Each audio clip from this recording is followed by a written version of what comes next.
Hello, and welcome back to Chasing Hazel's Tales, a family history podcast presented to you by two registered nurses, all-around family historians, and sisters.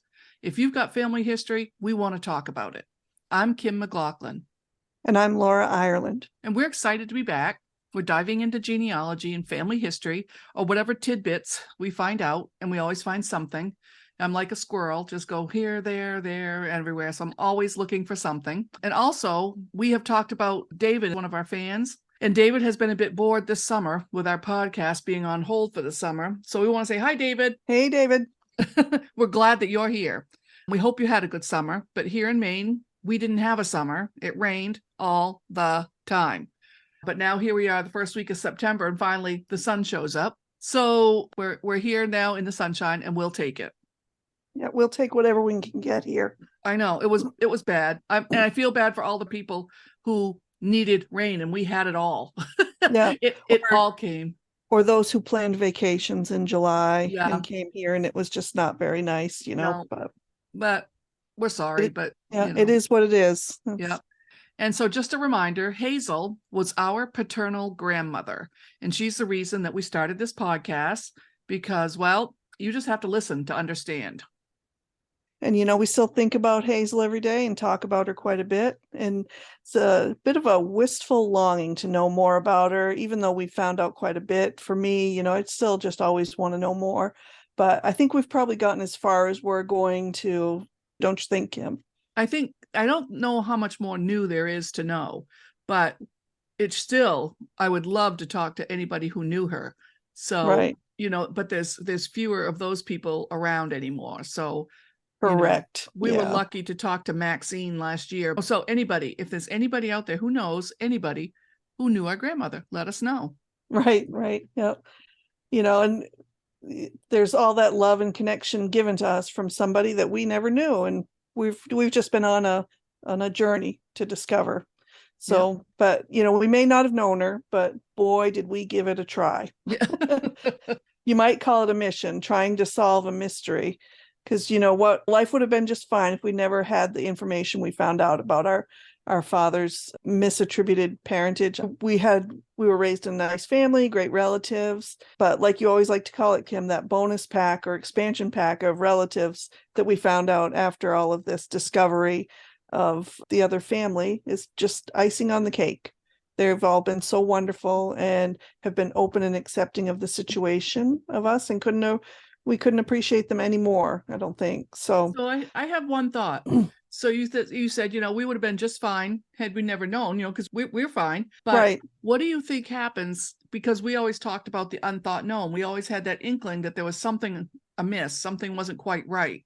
Something had run amok. Yes, amok. And we knew it, but we didn't know what it was. And we just, what do you think happens to that after years and years and years and years? I die with that inkling, so to speak. And I don't know. That kind of thought has been running through my mind as well, because it's like it was a thing that happened. So, with at least our father, possibly one of his sisters not being Hazel's husband's child. Yeah. And it was apparently a well-known fact, right, for people who knew them at the time. So, but those people, as we just discussed, there's not many of those people around anymore. So just that whole fact, would have been gone over time, I think. I mean, had we not done this, we just wouldn't have known. Right? Yeah.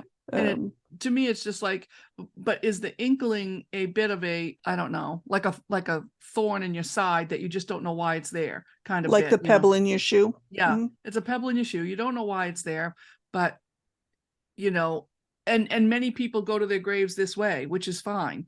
But for me, it's like we'd still have that inkling. We'd still have that wanting to know. Now we know, and we always say what kind of a relief it is. Anyway. Right. Just knowing the story has made it better. Yeah. It made everything better. Right. I don't know if that's true for everybody, but for me, I just thought, I'm glad I know. And I'm glad that little inkling about that is gone. But anyway. Right. Yep. I completely agree. Yep. So for anybody who's just joining us, I think we'd recommend going back to the beginning of our podcast, getting to know Hazel and hearing the whole story so you can catch up with what went on. We told the story of our puzzling DNA discovery, how we unraveled the years-old family secrets that, were kept from us, whether, not maliciously or anything like that. It was just what happened at the time. That's the way things were dealt with. Right. So that was the norm. That's what they did. Yeah. And our family was certainly not the only one who did that. Right. So anyway, that's where we were last year, and we're carrying on because it doesn't end. Everybody has a story and we love to tell it. But I do want to update everybody. Last year, we did talk about, we had the Nikolai family story, which was my husband's family. And last spring, we told the story about Salvatore and Ruth. And that was several episodes long. And that was a really great story too. But we want to, remind you that July 29th was the 100th anniversary of Salvatore and Ruth's Nikolai's wedding.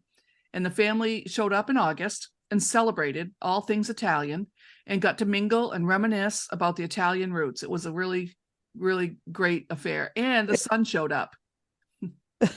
That was pretty impressive, I have to say. I saw the pictures and it was very impressive. It looked like a great time. There was a lot of people, 84 or more. 84 was the last count, and there had to have been more. So it was such a good time, and I'll put some pictures out on social media, and they even published a story in the Lincoln News. So, it turned out to be really a nice thing. So I just wanted to update everybody to tell you that it did happen. It happened in the sun. There was no rain and the temperatures were fair. It was nice. It was a good day, and the kids had a blast, and all the adults, and I call them now the elders, they were the cousins, and now they're carrying on the torch, and they all got together, reminisced, and it was really great. It was fun. So where are we going this fall? What are we going to talk about? We have several things. First thing I want to discuss is Millinocket, Maine. We love Maine, and so we want to talk about it, and we'll do that next week. We have a lot of family there and stories to tell, and we'll get going on that. That's right. And there is so much about Millinocket, and actually for me, it's on both sides. For us and also for my husband. But Millinocket is the gateway to Mount Katahdin, voted world's best hike by National Geographic, and home to the northern terminus of the Appalachian Trail. A lot of people. That's right. They flock there. They flock, yes. Mm-hmm. Huge numbers. Right. And we have deep roots in that area. Our ancestors lived there 100 or so years ago, and we have some great stories about that. Have you ever had an inkling to want to climb that mountain? I do. I really wish I could right now. Oh, I want to very badly. Just so you know, I don't. Yeah, but it looks kind of intimidating, I have to say. And that's the reason why people do it, is because, you can do it. I mean, it's fairly safe, I think. But I mean, it's a big goal for a lot of people. So, yay! And but typically a person ought to be pretty good in shape for attempting something like that. So I think people go up and down in a day, and that's fine, but I don't know. I think I'd need more than that. You just need to be smart about it, and me going up right now would not be smart about it. So that's anyway, so there's a book I want to mention. It's called Within Katahdin's Realm: Log Drives and Sporting Camps by Bill Geller. So I was shown this book because I have an interest in Millinocket and our ancestry. The book titled Log Drives and Sporting Camps, I went, oh my goodness, wait a minute, sporting camps, we know about that. And so I was shown this book by my friend Rita, and I was hooked, and I went directly to the Millinocket Historical Society and I purchased it. So Bill Geller has many books about Katahdin, and if you want some that was my biggest thing, was how well sourced it was. Everything he wrote about was sourced and true, and the pictures and the stories were great. So if you want some well-sourced information about the region and its history, this is where to start. And they have them at the Millinocket Historical Society. And when I went to the Millinocket Historical Society, the ladies there were lovely. And I told them what I was looking for, and we chatted, and I kept them there after their closing time, and I apologized. No, really? I said, dang, I just got here. I don't want to leave. But it's worth a stop there to get those books and to see what he's written. And they have much knowledge. And they also have a Facebook page. So I'll link some things to our social media, but they're well worth a shout out. And if you've got family, ancestry up there, they've got books for you. Mm-hmm. Yeah, it's quite, Millinocket has quite a history. It's very, very interesting. It's very, very Maine in quotation marks. Yeah. You know what I mean? Yeah. We can explain that later. Yeah. But I think most people will know what we're talking about, right. Anyone who's listening. But we also need to mention that we're going to be talking about Sleepy Hollow, New York. We have family roots there, and I bet many others do too. And ours are pretty ancient, wouldn't you say? For the United States, it is. Yeah, for yes. Yeah, we have to say that. But if you're not native to the United States, then this is ancient. Right. If you're not a native in one of the native tribes. Right. About as far back as it goes for European ancestry in the United States. Mm-hmm. But so it just so happens we have a trip planned for the end of October. It's going to be fun. So we'll talk about that. It's going to be a big birthday for somebody, and it also coincides with October themed festivities in Sleepy Hollow. So it should be a creepy good time. A creepy, sleepy good. That's right. So yeah, so we've talked about a little bit before. We've got that Dutch ancestry. That's where the Dutch settlers were prior to the American Revolution. And now we're going to go visit and see what it's all about and have some fun. Right. It's going to be good. Awesome. Yeah. And we've also connected with a few other family historians, and they have some stories to tell as well. So we'll keep you updated on that. So we're just kind of laying out some of our plan here. So, but we're going to have a good time speaking with others as well. Because everybody has a story. And that's one of my favorite things. I tell people, don't mind my questions. I'm really interested when I get to know people. Yeah. I'm just interested in people's stories. I like to find out. Right. That's all. And we'll be going over some of those. And so, and also, if any of you think of anything you want to let us know, any tidbits or any stories or connections, we want to talk to you. Now, this week's tidbit, I have a tidbit over the summer, because all you have to do is just mention it to me, and let me just look up the tree. I go, and I look on the computer and let me just do a little basic tree for you and see what we found out. But I was talking with my sister-in-law, and her question, basically was, she had been told about her great-great-grandfather. His name was Alford Gordon, and she knew about him, but she doesn't know much past, of whoever came before him per se. And her real interest was they were Scottish, so they were told. And generally, when you're told that by, family historians, it's true, but there's really no proof of it. So I said, well, I'll look that up just a minute, So we talked about her family a little bit, and so her great-grandfather was Alford, and he was spelled Alford. Alford Gordon. He was born 1808 in Warren, Maine, and he died 1878 in Wynne, Maine. So that's her great-great-grandfather. And so you wouldn't expect maybe to find a whole lot of, you find the usual stuff. You'd see a cat tail in your picture. Laura has cats running around. She came to visit. She's very interested. Yeah, well, she is interested. My sister-in-law had questions about the Gordons and about where they came from in Scotland. And, all you have to do is just start looking. And so I did. I just did a few things. I started a little tree and started looking stuff up. I kind of got stuck with Alford because I couldn't find his parents or his birth certificate, but that's beside the point. So, but what I did was when I first started looking online, of course, and I will say this, and this is my soapbox. This is why I love Ancestry, because then you connect with so many other people that are also doing the same work that you are. So there was another person who had the same person in their tree, and they had a picture of Alford. And I thought, well, he died in 1878. So this picture is, pretty old. And anyway, so I got the picture and I said, holy God. I looked at it and I thought, well, all right. So I saved it and I wanted to show it to my sister-in-law. And she had the reason she had started asking questions was she had a family Bible that was in her possession and had some stories. She started reminiscing. Once you start looking at that stuff, she goes, oh yeah, I remember this story. I remember that story. And so then I came back to her about a week later and I showed her the picture of Alford. And I just showed the picture to Laura. And so I'll have Laura just give you a description of what she sees. Well, he does give the impression of being a good Scotsman. Yeah. I'll just say that off the bat. But and for the time period, it's a nice clear picture. Actually, that picture I gave you, I put through some sort of app and it cleared it up. It wasn't that clear.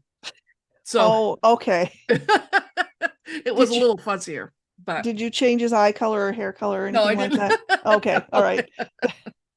But so anyway, it's a great picture, but the thing, it's striking the scarring on his face.